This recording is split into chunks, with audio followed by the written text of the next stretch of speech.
সুন্দর একটা কালার আসছে। সেই স্বাদ, অসম্ভব মিষ্টি, কড়া মিষ্টি।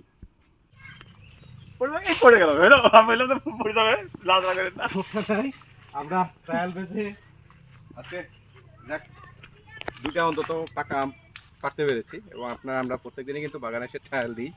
তো যাই হোক, আমরা তো আর কি প্রফেশনাল না যে প্রফেশনালি গাছ থেকে কীভাবে আম পাড়তে হয়। তো দেখা যাচ্ছে যে আমাদের খুঁজে পাওয়ার আগে দেখা যাচ্ছে যে ধাক্কা লেগে পড়ে যায়। তো যাই হোক, তো আমরা আগামীকালকে থেকে ইনশাল্লাহ হিমসাগর আম শুরু করব। তো সেই জন্যই কিন্তু আমরা বাগানে আসছি, মূলত হচ্ছে আপনাদেরকে দেখানোর জন্য পাকা আম এবং কি অবস্থায় আছে। তো কোনটা খাবো, এটা না এটা? এটা আচ্ছা, কষ্ট লেগে গেছে। আমি আম ধুয়ে খেলাম না, কিন্তু আপনারা অবশ্যই যারা বাসায় অর্ডার করবেন বাসার জন্য এবং যখন আম খাবেন অবশ্যই কিন্তু ধুয়ে খাবেন। তো ক্লোজলি দেখাই, আমরা ছিলে দেখাচ্ছি যে ভেতরে কি অবস্থা। গাছ পাকা আম, মাশাল্লাহ সুন্দর একটা কালার আসছে। সেই স্বাদ, অসম্ভব মিষ্টি, কড়া মিষ্টি।